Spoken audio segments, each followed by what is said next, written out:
Hey everybody, how are you? John Napolitano here on this Thursday morning, right after a Fed day. I am the top options instructor here at Top Trading Pros. I just wanted to quickly introduce myself to those of you who don't know me. I'm an institutional trader for the last 20 plus years. I left that business and I've been trading my own capital for about 4 or 5 years.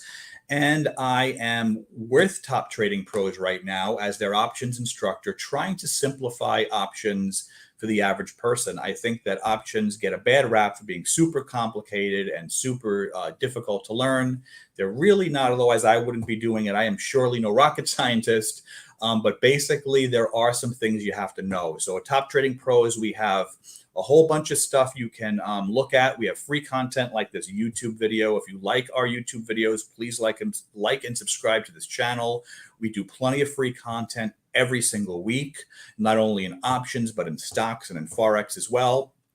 We also have our own website, toptradingpros.com, which has plenty of free content for you guys to get your feet wet and learn a little bit about what we do.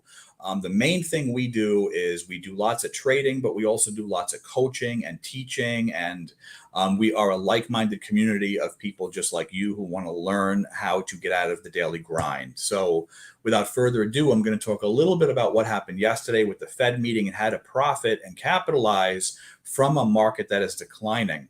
So I'm going to jump into my screen right now, and I'm going to show you a quick, simple strategy that I teach my students all the time, where you don't necessarily have to pick a specific stock.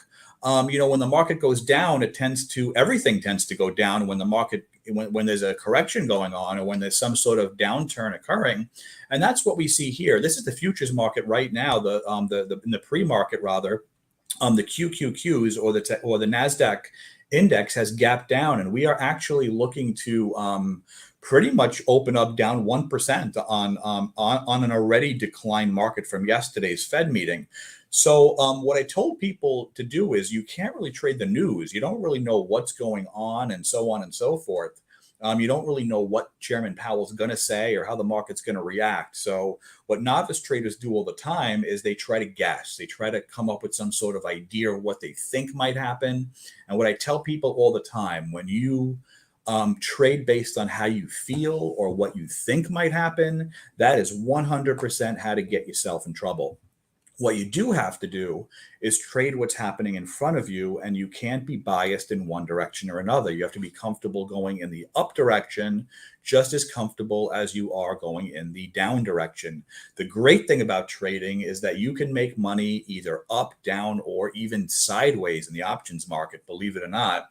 And that's some of the strategies I teach my students. So I'm going to jump into this. This is a chart on the NASDAQ, like I said. I'm going to show you guys a quick 5-minute strategy.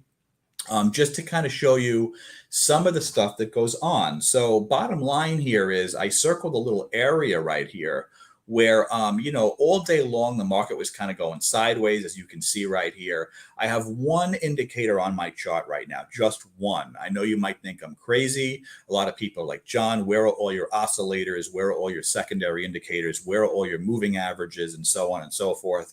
Guess what? 9 times out of 10, a lot of times they can lead you in the wrong direction, and they can lead you making early or bad decisions. So one line that I look at on the intraday is something called VWAP, which I teach my students. VWAP stands for volume weighted average price.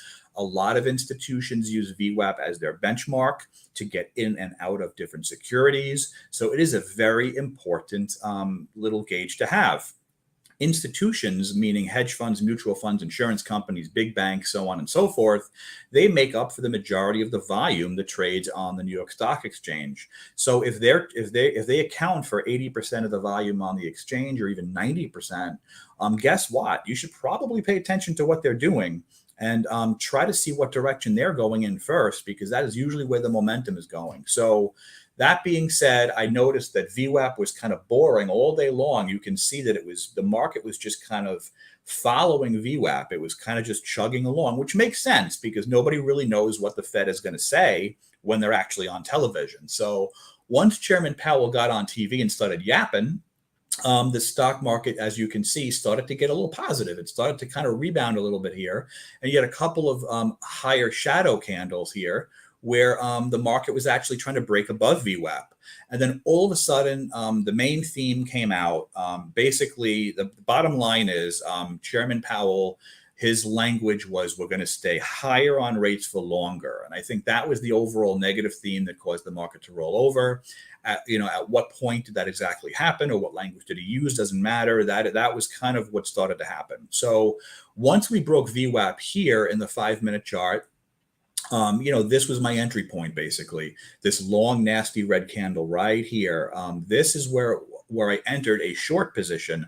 I bought put options on QQQs, and as you can see, there was no looking back after this. Now, that doesn't always happen, so obviously we have to protect our risk. If let's say he said some positive things and the market started to rebound, we would have probably broke VWAP like we did here, and we probably would have kept going higher. So what I usually do is a potential exit. If I want to manage my risk, obviously, and exit for a loss, I would wait for a closing 5-minute green candle above VWAP here, and that would have been my small loss. I would have gotten in here, and I would have gotten out there rather. No harm, no foul. It would have been a quick trade. It would have been a 10-minute trade, and I would have been out. It would have been a small loss, no problem. But that did not happen clearly. We kept going lower and lower. And the more you break away from VWAP like this, the nastier it got. And sure enough, at the end of the day at 4 p.m., I was deciding whether to close out the position or not. But I decided to stay in it. And the main reason why was because of this heavy volume at the end of the day, and obviously a nasty closing candle at the end of the day as well.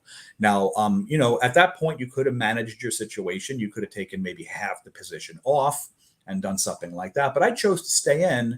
And as I'm sitting here right now, the market's down another 1%. So it was the right decision in hindsight. And basically, I had the whole market behind me. I had Powell behind me, and I had VWAP behind me.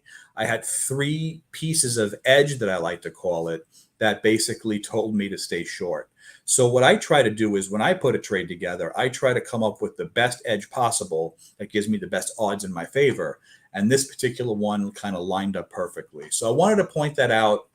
They don't always work out like that, but these are the things we teach our students at Top Trading Pros: short-term strategies, as well as swing strategies, how to set them up, what strategies to use, because straight calls and straight puts don't always work. There are spread strategies that you have to learn as well. They're not complicated, but they do require some rules, and you have to learn how to use them properly. So if you're interested in this sort of stuff, please check us out on our website, toptradingpros.com. Check out our YouTube videos. There's plenty of free content for you guys to just learn some of the terms and get your feet wet. And I hope to see you all very soon. Have a wonderful day, everybody. Take care.